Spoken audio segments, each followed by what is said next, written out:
Man, I've been in cybersecurity long enough to know what I like and what I do not like. So, in this video, I'm actually going to be talking about what I experienced interviewing again in 2022. Yeah, I know that's right. A lot of you probably watching this right now say, hey, didn't you just make a video talking about what you learned about interviewing in 2021? You can watch the video right here. I would like to tell you that it's very important that you like what you do at your job.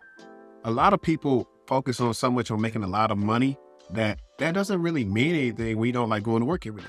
And I can talk about this too, because as a young kid, I remember interacting with adults that didn't really like doing what they did. And that's why they were always in a bad mood, because they were doing jobs that they didn't want to do. And so I've always said, hey, I don't want to be one of those people. So let's check it out. So one of the reasons I'm interviewing is because, as you know, I left my other job in the middle of 2022 and started at a new company. And I left the old job because I moved farther away and I had to come in 3 times a week.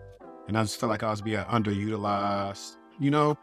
And in retrospect, I think a lot of that could have been changed as far as being underutilized, but the 3 days in the office was a no for me. I just stayed so far away that it just was really a struggle to get to work and have a work-life balance with how long it'll take me to get back home. So that's probably why, that's one of the main reasons why I kind of left that alone. But when it comes to this situation, so this new job that I have, I mean, of course it came with pay raise, base-wise, and a bonus too, but it was presented to me in a different way. It was presented as like cybersecurity operations. And right here, I'm actually gonna try to put how the job was and the job titles and description, so you can kind of see it right here.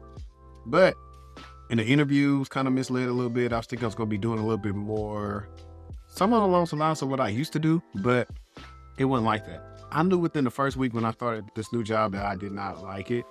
I was just looking at what I was doing and what they do, what they talking about, bored me to sleep. I had no interest to learn about it. I know about it enough to kind of give my take on it because I'm experienced enough to use my skill set to, make it shake. But in short, this role is a little bit too GRC for me in a sense. Like I like GRC, but I would like doing GRC if it's related to like identities or threats and risk. This is dealing with like firewall rule violation and at a high level, just looking at like data analytics and project management. And that's not me. I don't get a thrill from that. I don't get a thrill from using a lot of SQL queries and making dashboards and stuff. It's cool.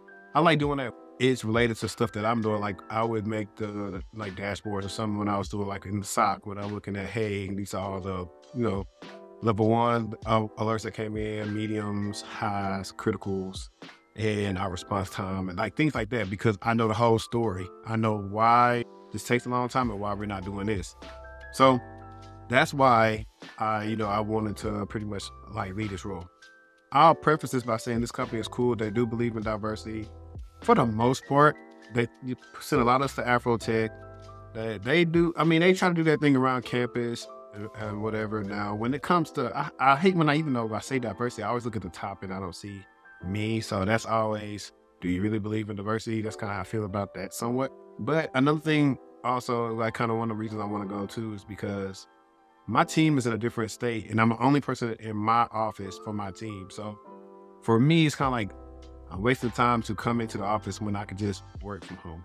So those are like some of the reasons that I have looked to start interviewing elsewhere. So let's get into the part and the meat and potatoes of this episode. So in the second part of 2022, I've interviewed at like different companies. I interviewed at AWS, Yahoo, Microsoft, Checkpoint, Cloudflare, Security Bank, Target. I think those are like probably like the biggest names. I may be missing some, but what I can tell you is one of the hardest parts about interviewing, and the roles that I was interviewing for as well, would always be a SOC lead, SOC manager, incident response lead, or IR manager.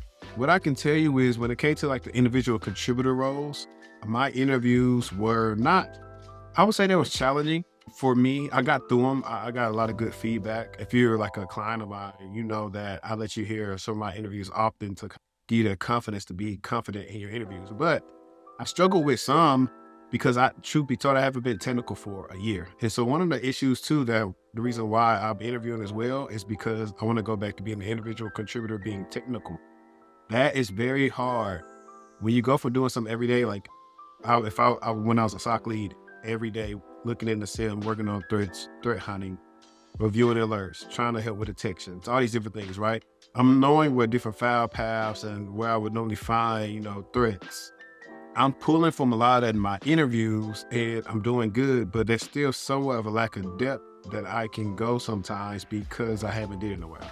Like, for example, one of my examples that I use is a pro and a con of like, hey, how I found an anomaly that we didn't pick up in the environment when I was working at Opta with our IR team. I sent it to them. It's like I found some drive-by malware. And I would go through the process. I think I would just brought up the alert. And I'm saying when I was kind of looking, I think I looked at like some calculator C's or some other stuff on the host that just wasn't looking right. Here's the tip. Whenever you accomplish something at work, like I'm talking about now, that's out of the norm, write it down. And these are stories you can use to pull from when it comes to your interview. Write this down so you can talk about it and actually, have them be a little bit more confident in you, right? So that's what I would say. Outside of that, I've had a great interview experience. I would say the ones that I enjoyed the most, I enjoyed a lot. I had a lot of good interviews to where they were just conversation. And that's the key, right? At my level now, I'm not trying to be drilled. You can pull from what you want from your conversation. What thing that I am able to do is like when it comes to SOC stuff and things that they have issues with, I'm your guy for that because I did that for years and I have experience with solutions to solve your problems, and that actually helped me land some offers. And I go say on here what it is yet because I like to I'll let you know in the Patreon. This is a Patreon video. They'll know, like I'll put it in the text or whatever, but I won't put it on the video. You'll probably see it on LinkedIn eventually. That's how I feel about it. But I just use some hacks. Like, for example, right now, I'm looking at my camera, right? This is the exact way I interview. I'm not looking down into another camera on the screen. So it looks like I'm always, keeping eye contact. So that'd be like tip number 2. Always keep it short and sweet, answering the questions, ask clarifying questions, you name it. Like, they give me scenarios. And so that's when I say, oh, well, what do you mean? Or what's this one that you guys use? I'm trying to figure out the environment and, they're interviewing me. So they say, okay, this guy is detailed. Like, as I just said the other day on my live stream about showing and not telling, right? And that's what you have to do when it comes to interviewing, show and not tell. The harder part was Q4, right? Q4 was hard because you had some companies extended offers and then some had to put roles on hold because of budgets and have to wait till next year. So there was some companies I was very much interested in that roles got put on hold because of Q4. And one of my roles, technically I had a verbal, but didn't have a verbal because the role wasn't approved. So I didn't have a technical verbal because if in a verbal, we would have discussed some compensation stuff, even though I knew kind of what I would get for the role because I talked to it with the recruiter. And unfortunately, they had to put it on hold, but everybody did say yes to me for that role. So, and this is another thing, right? When it comes to interviewing, it's pretty much like, think about this. You could try to go to the ideal situation. However, sometimes that's not your benefit. Like, unless you know for sure that they're going to hire you, I wouldn't, unless the offer is just bad, you don't like it, I would say go with that offer, whatever.